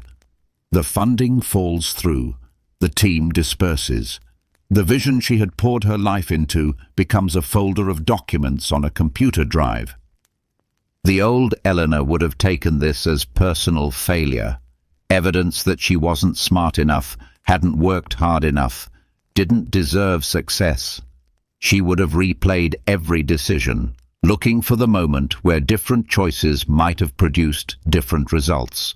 She would have carried the weight of other people's disappointment along with her own. But this Elena has learned that outcomes are not reliable measures of effort, character, or worth. She feels the grief of seeing her dream end, while recognizing that the dream ending doesn't negate the growth that came from pursuing it. She failed to build the company she envisioned, but she succeeded in building skills, relationships, and self-knowledge that will serve her regardless of what comes next. She allows herself to feel disappointed without being defined by disappointment. She processes the loss without making the loss mean she should stop taking meaningful risks. She faces the uncertainty of starting over without losing confidence in her capacity to navigate uncertainty. This is grace under pressure. Not the absence of difficulty, but a different relationship with difficulty. Not the elimination of emotional reaction, but conscious response rather than unconscious reaction. Not control over circumstances, but mastery over your engagement with circumstances. Grace emerges when you stop fighting reality and start working with reality. When you stop demanding that life be fair and start responding to life as it actually is. When you stop making your peace dependent on things going according to plan and start finding peace within whatever plan emerges. The uncontrollable events will keep coming because that's the nature of being alive in a world where you're not the only agent making decisions. Other people will choose differently than you hope. Natural forces will operate according to their own logic. Time will change everything you've built. Bodies will age and fail. Relationships will evolve and sometimes end. But in the space between what happens to you and how you respond to what happens to you lies your freedom. In that space, you can choose courage over fear, wisdom over reactivity, grace over bitterness, growth over stagnation. The Stoics discovered that this freedom is not diminished by difficult circumstances, it's revealed by them. Easy times don't require philosophical depth. Comfortable situations don't demand emotional maturity. Predictable outcomes don't call forth your highest capacities, but crisis does, loss does, uncertainty does. The uncontrollable events that disrupt your plans also create opportunities to discover strengths you didn't know you possessed, to develop wisdom that only comes through testing, to access grace that emerges only when you need it most. This is the deepest Stoic insight. You are not broken by what happens to you. You are revealed by how you respond to what happens to you. And in that revelation lies a freedom that no external circumstance can touch. Your inner life has architecture just like your physical space. Some people live in mental environments that feel chaotic, cramped and reactive. Thoughts scattered like clutter, emotions overwhelming like poor lighting, responses automatic, like doors that slam shut at the slightest pressure. Others have learned to construct internal spaces that feel spacious, stable, and intentional. Thoughts organized like a well-designed library, emotions flowing like natural light, responses chosen like carefully placed furniture. This architecture doesn't develop accidentally.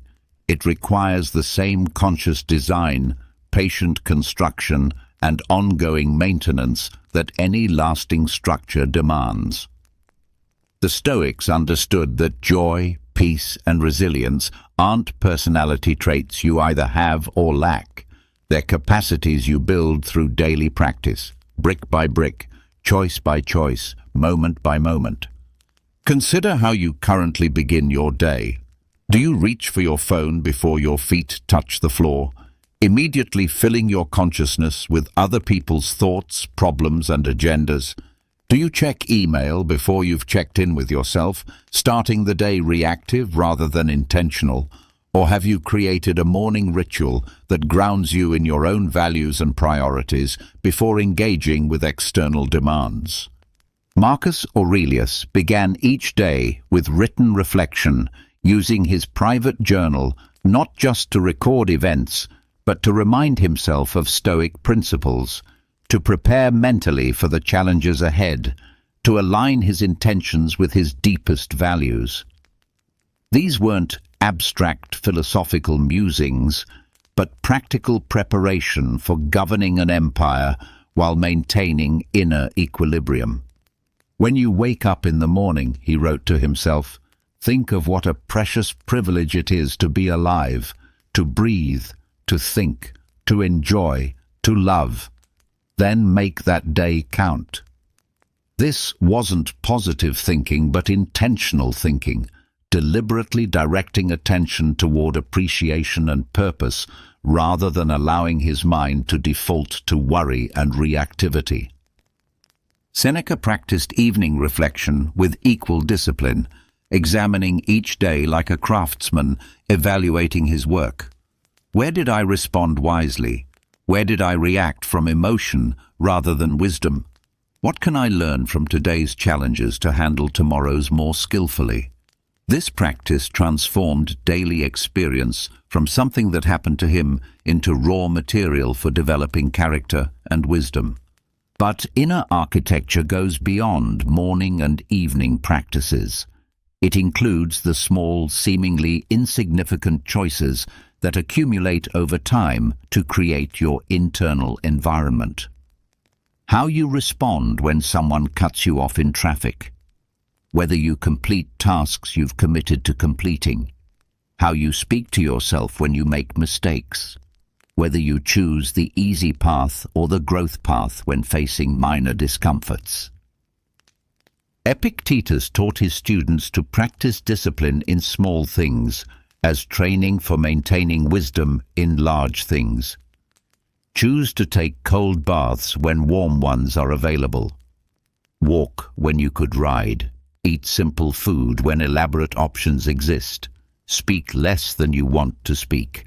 These exercises weren't about deprivation, but about developing the capacity to choose consciously rather than automatically following impulse and preference. Each small act of conscious choice strengthens what the Stoics called prohairesis, your faculty of moral choice, your capacity to align actions with values rather than being controlled by circumstances, emotions, or social pressure. Like physical exercise, this capacity grows stronger through regular use and atrophies through neglect. The architecture of inner joy also requires creating space for silence and reflection. In a culture addicted to noise, stimulation, and constant connectivity, deliberately choosing periods of quiet becomes a radical act of self-care. Not silence as escape from life, but silence as deeper engagement with life, as opportunity to hear your own thoughts, notice your own patterns, and reconnect with what actually matters beneath the surface urgency of daily demands. This might mean turning off your phone for the first hour after waking, taking walks without podcasts or music, eating meals without television or reading, sitting quietly for 10 minutes each day without agenda or entertainment. These practices create internal spaciousness that makes wisdom and peace more accessible when you need them most. Inner architecture also includes what you choose to feed your mind.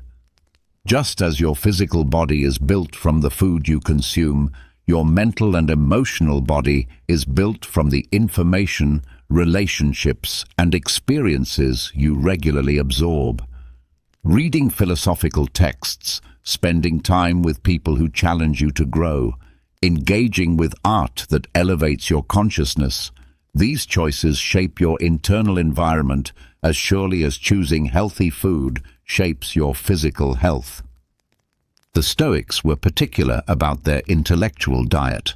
They read widely but critically, seeking wisdom rather than mere information, depth rather than superficial stimulation. They chose friendships with people who shared their commitment to virtue and growth, rather than simply seeking entertainment or validation. But perhaps most importantly, inner architecture requires patience with the construction process. You cannot build a cathedral in a weekend, and you cannot transform deeply ingrained mental and emotional patterns through occasional effort. The changes happen gradually, sometimes imperceptibly, through consistent daily practice over months and years. There will be days when the practices feel mechanical, when you don't feel like reflecting or choosing consciously or maintaining disciplines. These are often the most important days for continuing anyway, not because the practices themselves are magical, but because consistency builds the internal infrastructure that supports you when motivation fails and circumstances become difficult. Think of a temple built to last centuries. The builders don't skip steps because they're not in the mood to lay foundation stones properly. They understand that every brick matters, that shortcuts in construction create structural weaknesses that will reveal themselves under pressure. Your inner architecture deserves the same care and attention.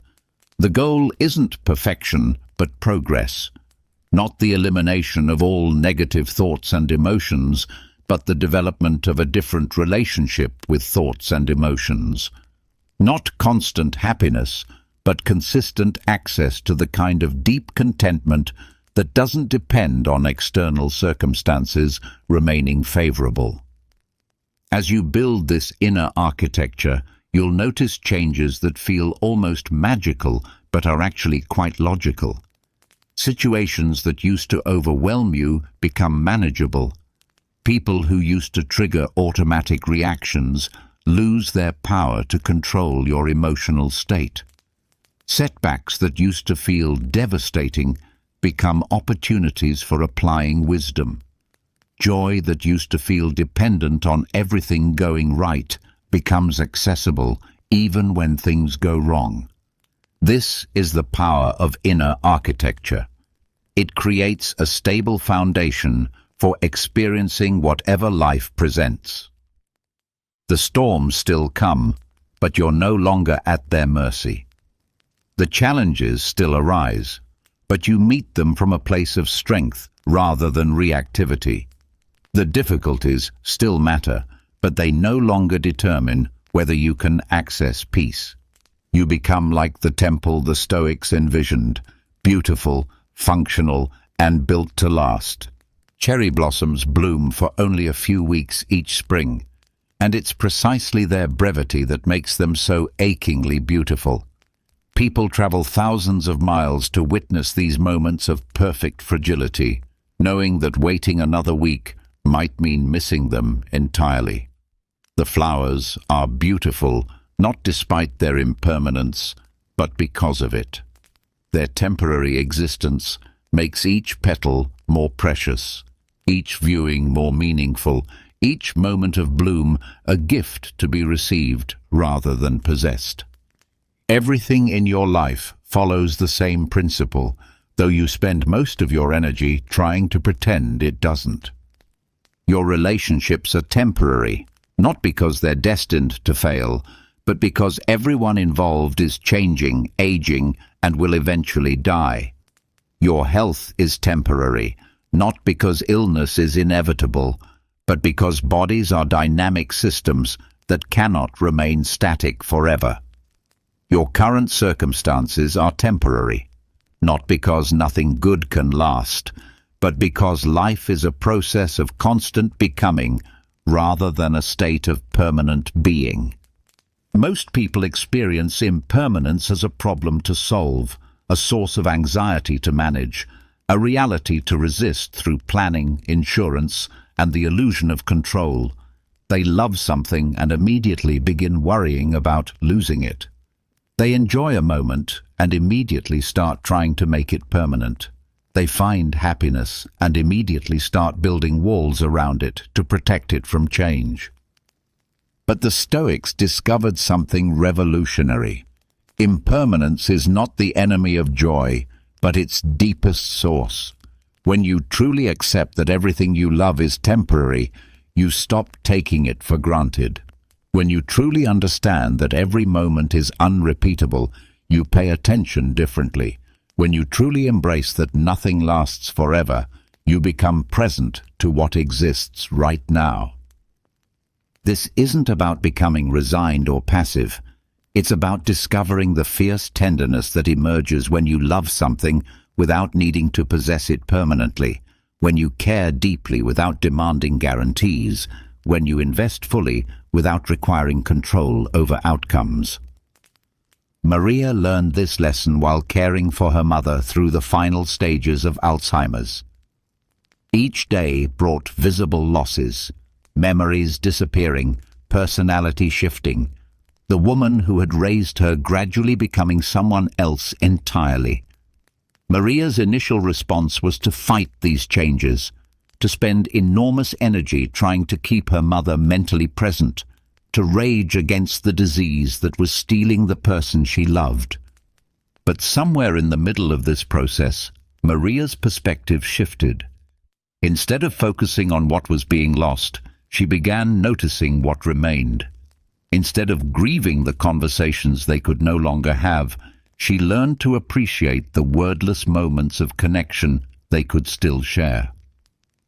Instead of demanding that her mother remain the same, she discovered love that could adapt to whoever her mother was becoming. This shift didn't eliminate the sadness, but it transformed the sadness from bitter resistance into tender acceptance. Maria learned to hold each moment with her mother as complete in itself, rather than as a step towards some imagined perfect outcome.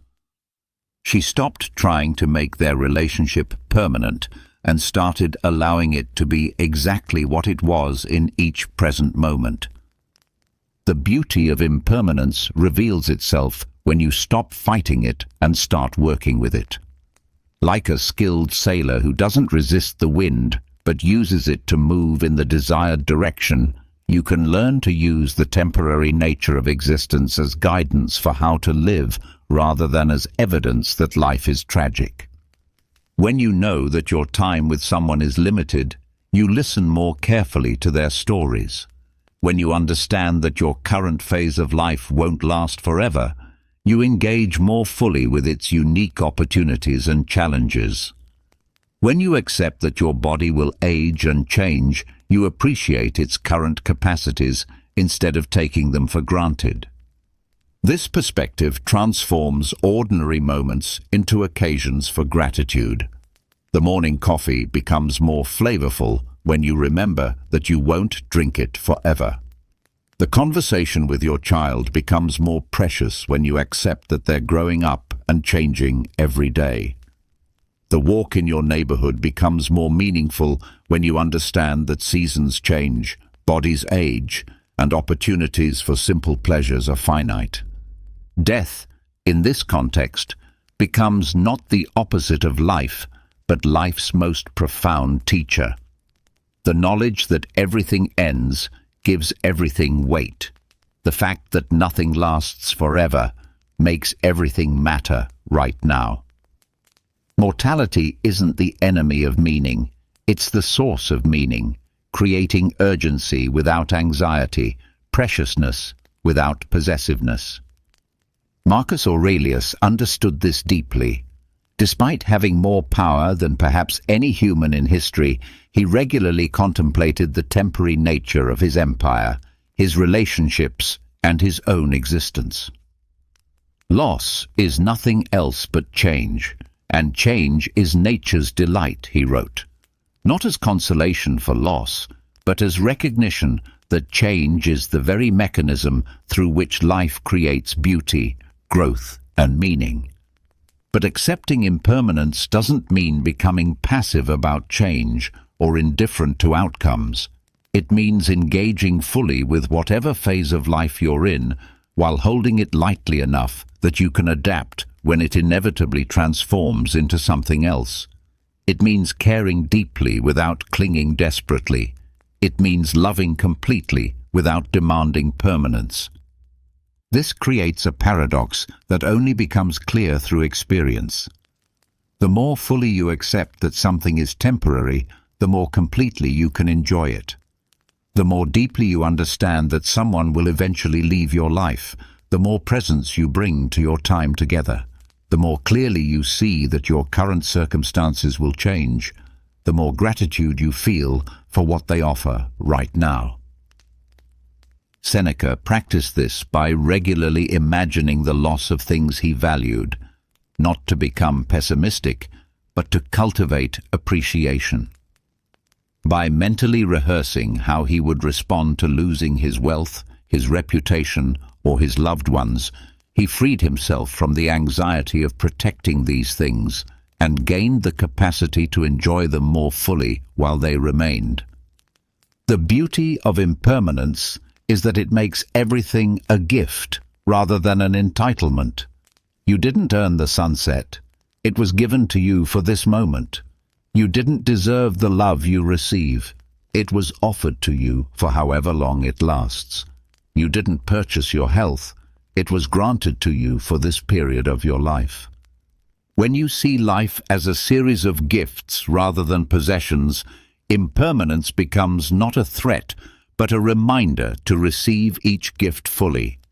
The cherry blossoms teach you not to mourn their falling, but to celebrate their blooming.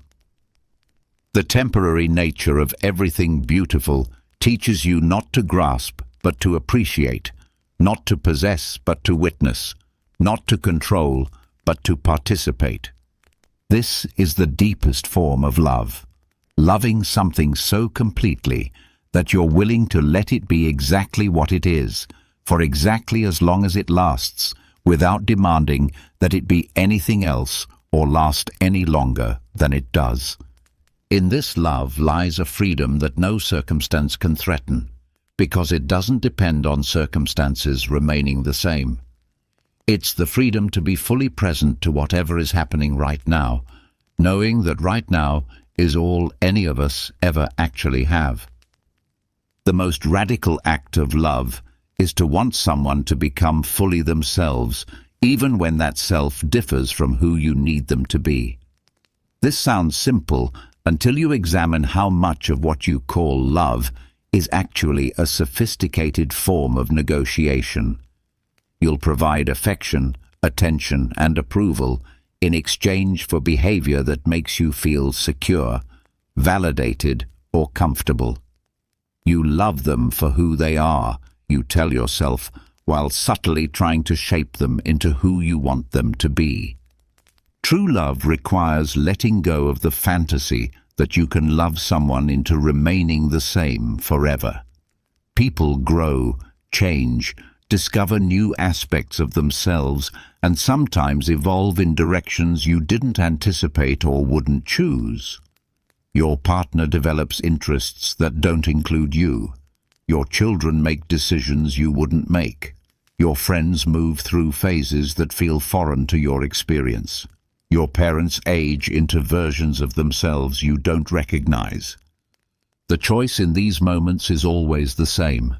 Will you love who they're becoming, or will you try to love them back into who they used to be? David watches his daughter prepare for college with a mixture of pride and panic. For 18 years he's been central to her daily life, helping with homework, driving to activities, sharing meals and conversations that have shaped both of their worlds. Now she talks excitedly about living across the country, about experiences that won't include him, about becoming someone he might not immediately recognize. His first impulse is to find reasons why staying closer to home would be better for her. The program isn't really superior. The distance will be hard on the family. She'll miss important events. But underneath these rational arguments, David recognizes something more honest. He's trying to keep her small enough to remain his in the way she's always been his. This is the moment that defines mature love. The choice between holding on and letting go, between loving for your own comfort and loving for their growth, between keeping them safe in your world and supporting them as they create their own world. David has been studying Stoic philosophy not as academic exercise, but as practical preparation for exactly this kind of letting go. He recognizes that his daughter's independence isn't something happening to him, but something happening for her. His job as her father isn't to keep her dependent, but to raise her capable of independence. His love isn't proven by how much she needs him, but by how well she can thrive without him. This doesn't eliminate the grief of letting go, but it transforms the grief from resistance into celebration. He mourns the end of one phase of their relationship while supporting the beginning of another phase. He feels sad about daily presence ending while feeling proud that daily presence is no longer necessary. He experiences loss while recognizing that the loss proves the success of his parenting rather than its failure. Sarah faces a different but related challenge as her husband of 15 years begins expressing interests and perspectives that feel foreign to her. He's taking classes in philosophy, meditation, and creative writing, subjects that never interested him before. He talks about concepts she doesn't understand and pursues friendships with people she doesn't particularly enjoy. The man she married is becoming someone she's not sure she married. Her initial response is to feel betrayed, as if he's broken some unspoken contract to remain the person she fell in love with. She finds herself criticizing his new interests, dismissing his philosophical explorations, and feeling threatened by the time he spends on activities that don't include her. But then she asks herself a Stoic question. Is my discomfort with his growth about him or about me? Is my resistance to his changing about love or about control? Am I upset that he's becoming someone different, or that I'm no longer the center of his becoming? This inquiry reveals an uncomfortable truth. Much of what she experienced as love was actually attachment to a particular version of him that made her feel secure and important. She loved him partly because of who he was, but also partly because of how his being who he was made her feel about herself. Real love, she discovers, means supporting his growth even when that growth leads him in directions she wouldn't choose, even when it challenges her to grow in ways she wouldn't choose. It means being curious about who he's becoming rather than nostalgic for who he used to be. It means finding security in her own development rather than in his remaining static. This shift doesn't guarantee that they'll grow in compatible directions. Sometimes people evolve in ways that make their relationship less viable, and mature love includes accepting that possibility. But it does guarantee that whatever happens will be based on authentic choice rather than manipulation, on freedom rather than control, on love rather than fear. The Stoics understood that clinging creates the very loss it tries to prevent. When you hold someone too tightly, you squeeze out the space they need to remain themselves. When you love conditionally, based on them remaining the same, you create pressure for them to hide their growth, deny their evolution, or rebel against your constraints. Epictetus, who experienced the ultimate form of being controlled by another person, taught that love means wanting what's best for someone even when what's best for them isn't what's best for you. It means celebrating their freedom even when their freedom creates uncertainty for you. It means supporting their choices even when their choices disappoint your preferences. This creates a paradox that reveals itself through practice. The more space you give someone to leave, the more likely they are to stay. The more freedom you offer someone to change, the more likely they are to include you in their changing.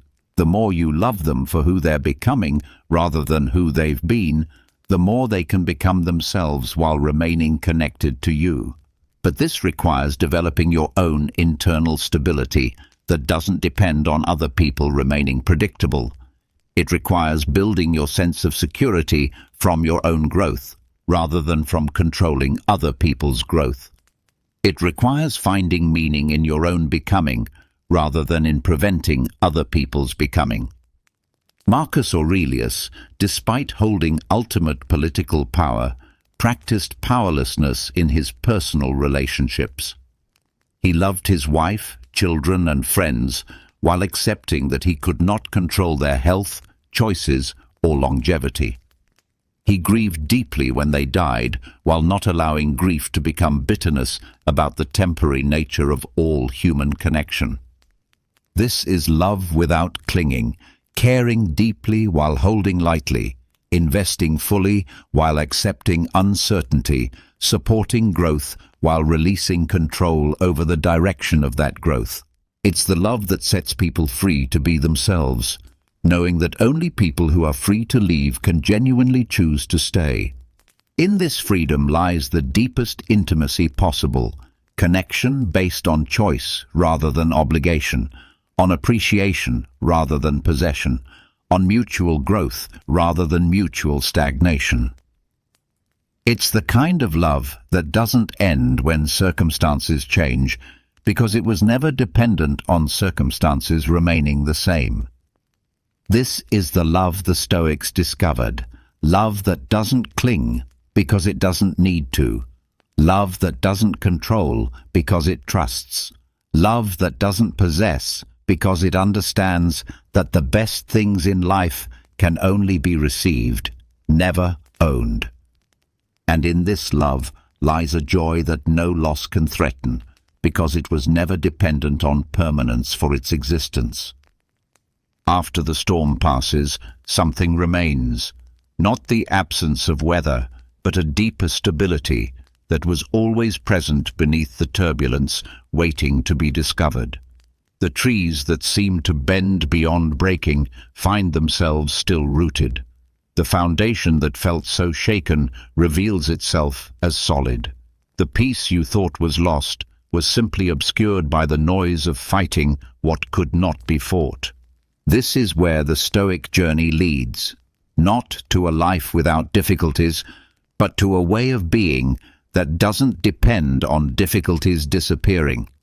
Not to circumstances that finally cooperate with your preferences, but to a relationship with circumstances that finds meaning and even joy in the midst of whatever emerges. You have learned that control is largely illusion, but this knowledge has freed you to focus on what you can actually influence. You have discovered that suffering can be a teacher when you stop running from its lessons. You have seen that detachment isn't coldness, but the warmth of a love that doesn't need to possess what it loves. You have faced the reality of mortality and found that remembering death makes life more precious, not less meaningful. Most importantly, you have begun to build joy rather than search for it, constructing a foundation of contentment that doesn't require external validation for its stability. This transformation doesn't happen dramatically, like a conversion experience or sudden enlightenment.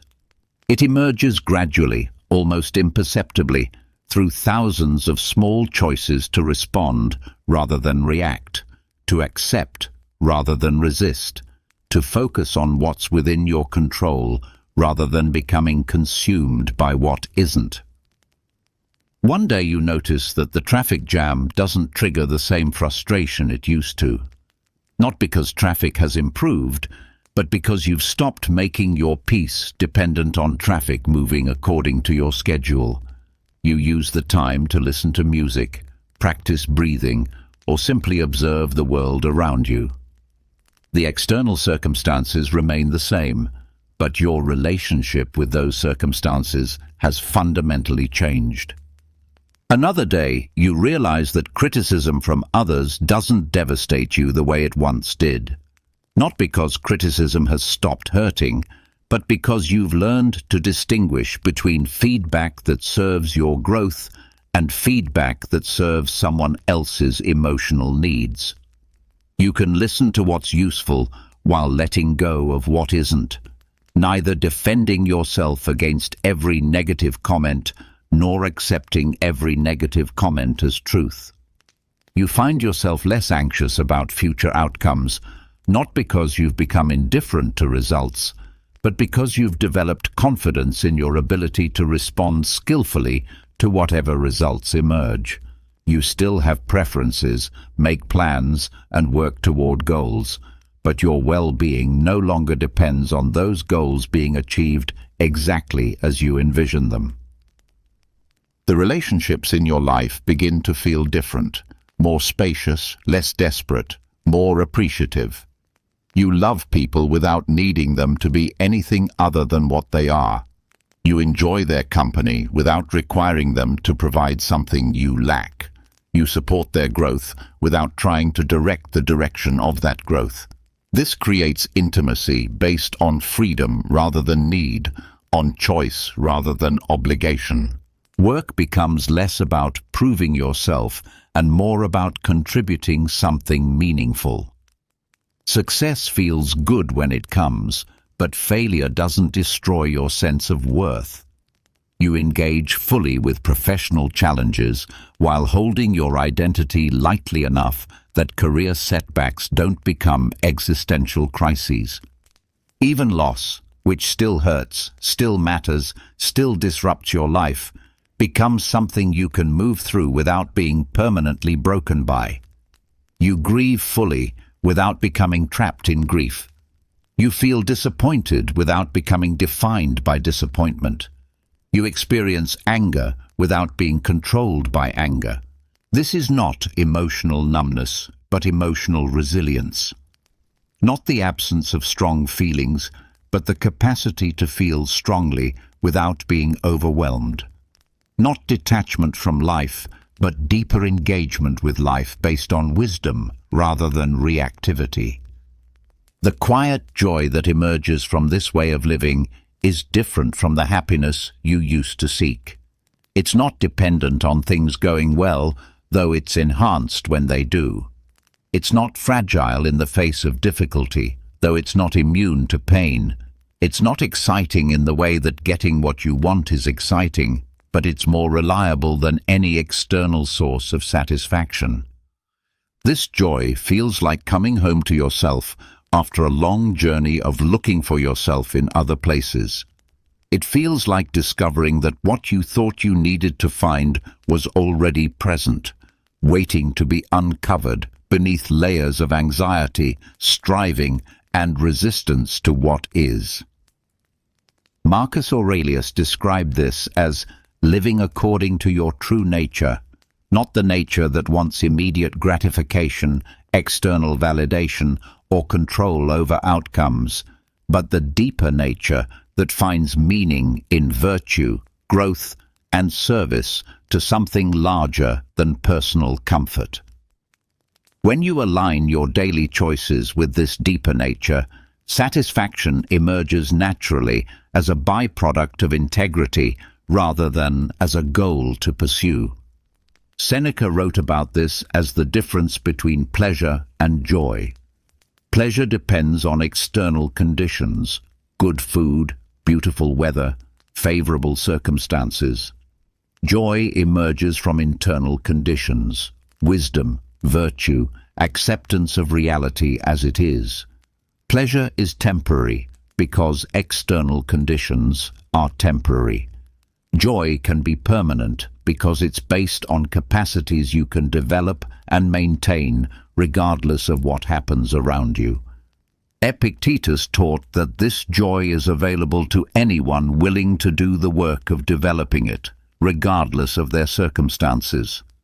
Slaves can access it as easily as emperors, poor people as readily as wealthy people, sick people as completely as healthy people. It doesn't depend on being lucky in life, but on being skillful with whatever life provides. But perhaps most remarkably, this joy doesn't isolate you from others, but connects you more deeply with them. When you're no longer desperately seeking happiness from external sources, you become capable of genuinely appreciating what others offer. When you're not using relationships to fill internal voids, you can love people for who they are rather than for what they provide. When you're not defending against loss, you can be fully present to connection. The storm passes, and what remains is not the absence of weather, but your capacity to find shelter within yourself, regardless of weather. The difficulties continue, and what remains is not the absence of challenge, but your ability to meet challenge with grace. The impermanence continues, and what remains is not the absence of loss, but your capacity to love fully despite the certainty of loss. This is the stillness the Stoics discovered. Not empty silence, but the profound quiet of being at home in your own life, whatever that life contains. Not the peace of having everything you want, but the peace of wanting whatever you have. Not the joy of perfect circumstances, but the joy of being perfectly present to imperfect circumstances. In this stillness lies everything you were seeking when you began this journey, not because you found it somewhere else, but because you discovered it was never anywhere else to find. The quiet joy of being was always here, waiting beneath the noise of wanting things to be different than they are. Now you know how to listen for it. Now you know how to rest in it. Now you know that no external storm can destroy what was never dependent on external calm for its existence. This is where peace lives. This is where joy resides. This is where you have always belonged.